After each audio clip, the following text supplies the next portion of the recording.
Bikante mwandiki za Tanzania Mungu wakunuka mjini zato za Kongo yefulu santumia bana bani babu bikasola katima Tanzania Mungu wakunuka mjini ya Funeko yefulu santumia bana bamunza bikatupani Tanzania Mungu wafulu santumia zato za Kongo yefwani sarusoro wa Roma bikatukandwa sola itemo twasanduka mukanda ya bantu yeyu misanda wangoza bikufunza bikasola ngambi yelendo byarudisa tukandwa Tanzania Mungu kwa watoto Tanzania mtumwene ne mwana komo na kulimbu kubele bakulu kubele bantu nsomo na nsomo zimenibekana ne kungwe wama tusisayenge Zitusu kwa batata wapumpulelo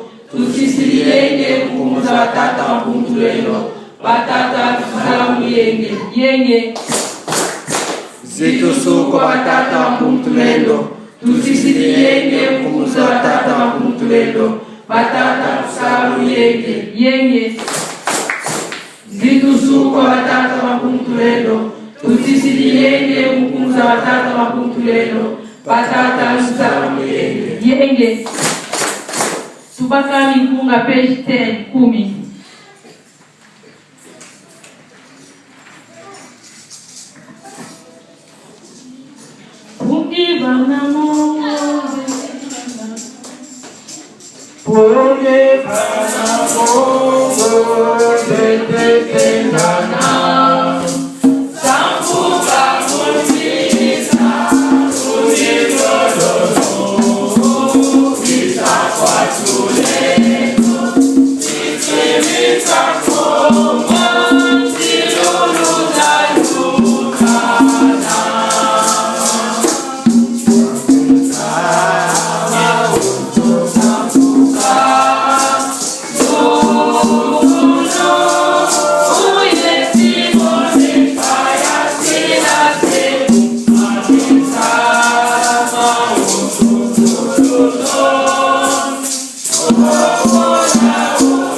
We were announcing the passing away of one of our sister, Yaya Milangimbi in Manchester. Yaya Nabiso na Manchester asiliko tika biso na akela mokila molimo. We are asking to all Manchester to have a good food for our yaya. nakanisi tozosenga na bamakesa nyonso soki tokoki kosangana lisusu mpona yaya. Donc,